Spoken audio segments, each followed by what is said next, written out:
Gente, eu gostaria que vocês abrissem a Bíblia ali em Gênesis. Eu vou ler algumas coisas a partir do capítulo 27. Eu queria ler então aqui a partir do capítulo 27.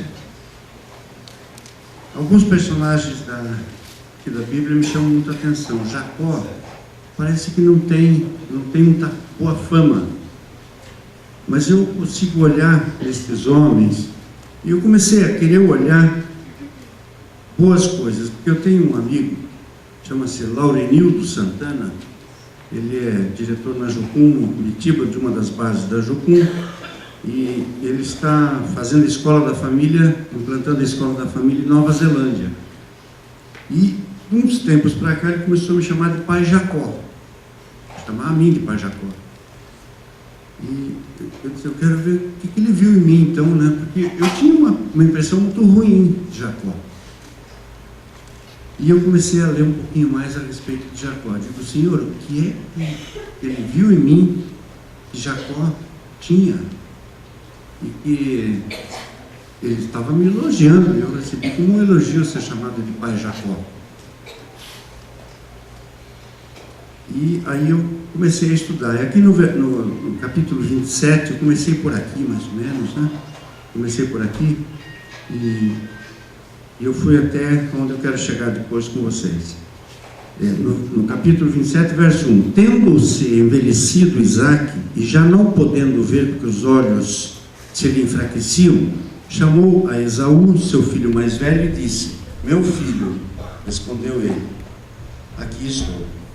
Disse-lhe o pai, estou velho e não sei o dia da minha morte. Agora, pois, toma as tuas armas, a tua aljava e o teu arco, saia ao campo e apanha para mim alguma caça. Faze-me uma comida saborosa, como eu aprecio, e traze-me para que eu a coma e te abençoe antes que eu morra. Aí, Rebeca estava escutando enquanto Isaque falava com Esaú, e foi-se Esaú ao campo. Então disse Rebeca a Jacó, seu filho, ouvi teu pai falar com Esaú, teu irmão. Eu não vou ler ali. O que ela faz? Ela trama com Jacó, para que Jacó fique com a bênção da primogenitura. A importância da bênção da primogenitura é que o filho mais velho recebia a metade de todos os bens do pai. Então havia uma bênção especial sobre o filho mais velho. E havia também a bênção proferida pelo pai. Era uma bênção muito específica. Hoje pela manhã nós tivemos um momento de bênção dos pais aos filhos, e os pais proferiram algumas bênçãos específicas para os seus filhos, mas na cultura deles naquela época, essa bênção ela envolvia muitas coisas. E todos os filhos ansiavam por essa bênção, mas era o mais velho que recebia. Quem deveria receber era Esaú. Mas Rebeca gostava mais de Jacó. E ela trama com Jacó para que Jacó receba essa bênção. E Jacó se disfarça de Esaú, vai à presença do pai, que era meio cego. Ele chega lá com uma roupa de pele de carneiro, se apresenta ao pai, se apresenta como Esaú, e Isaque profere a bênção sobre Jacó. E a bênção é algo assim muito, ela tem uma consistência. Então, no verso 27 do mesmo capítulo, começa no 27. Ele, Jacó, e o pai, Isaque, pensando que estava abençoando a Esaú.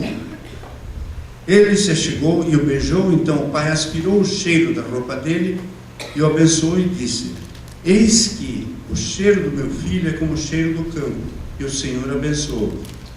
Deus te dê do orvalho do céu e da exuberância da terra, e fartura de trigo e de mosto, sirvam-te os povos, e nações te reverenciem.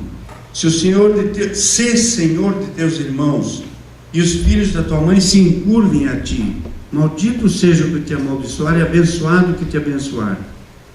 Mal acabara Isaque de abençoar a Jacó, tendo este saído da presença de Isaque, seu pai, chega Esaú, seu irmão da caçada. Por quê? Porque no espaço entre aquilo que Isaac pediu a Esaú e a volta de Esaú, Jacó vai e rouba a bênção. Vamos um pouquinho mais adiante. Aonde que eu quero chegar? Eu quero chegar que a bênção, ela é algo que ela é proferida. Algo acontece na esfera espiritual quando você faz uma declaração. Então, nós às vezes falamos algumas coisas, proferimos algumas bênçãos sobre a vida dos nossos filhos, né? Ou às vezes também não proferimos.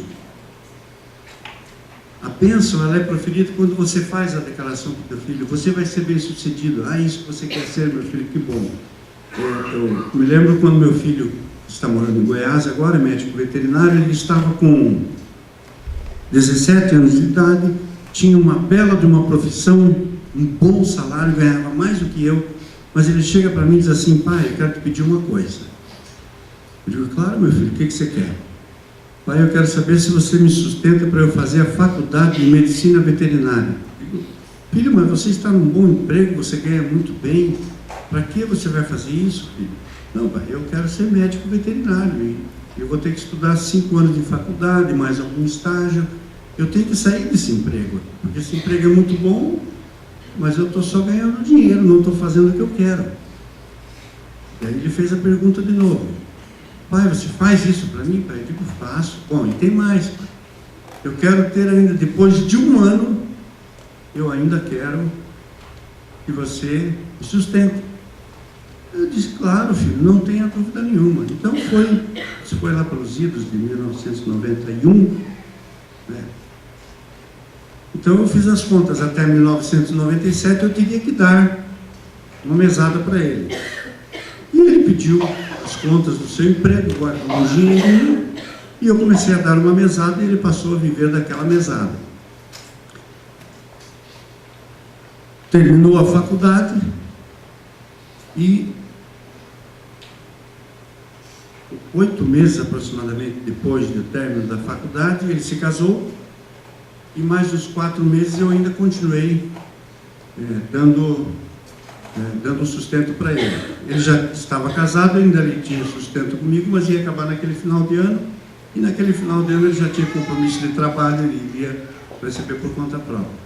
Então, quando ele falou aquilo para mim, quando ele pediu para mim que eu desse esse sustento para ele, eu disse para ele assim: mas filho, você vai ter que ir para o interior, vai ser difícil, o começo da vida vai ser difícil, você já está bem numa empresa, para que fazer isso? Ele insistiu comigo: pai, é o que eu quero fazer. Eu não vou ficar num trabalho, tá bom que você gosta, eu quero a minha profissão.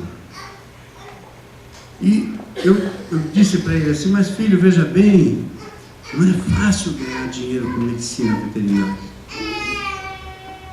Eu acho que você devia ficar onde você está. E ele insistiu comigo, então o que eu fiz? Tá bom, filho, eu te abençoo. Então isso mudou também. Mudou na esfera espiritual. Por quê? Porque ele fez um vestibular apenas na Universidade Federal, passou, entrou, concluiu o curso, casou-se, e alguns meses depois do casamento ele já estava empregado na área que ele gostava. Então a bênção dos pais é muito importante. Quando nós temos que procurar como pais verificar o que está acontecendo no coração do nosso filho para proferir essa bênção, mas ouvir de Deus também. Nós temos que ouvir de Deus, e naquele momento eu me lembro muito bem que eu fiz isso. A minha filha, ela queria ser farmacêutica, e para ela foi fácil, porque ela não estava trabalhando fora, e ela quis fazer a faculdade. Nós abençoamos, depois ela se casou, continuou pagando a sua própria faculdade, a gente ajudou ela, e ela concluiu, é farmacêutica até hoje. Então a bênção dos pais, como é importante. Jacó buscou essa bênção, porque ele era preterido pelo pai. O pai, Isaac, preferia Esaú, era muito visível, e a mãe preferia Jacó. Então havia uma divisão naquela família, e por tradição a bênção era de Esaú.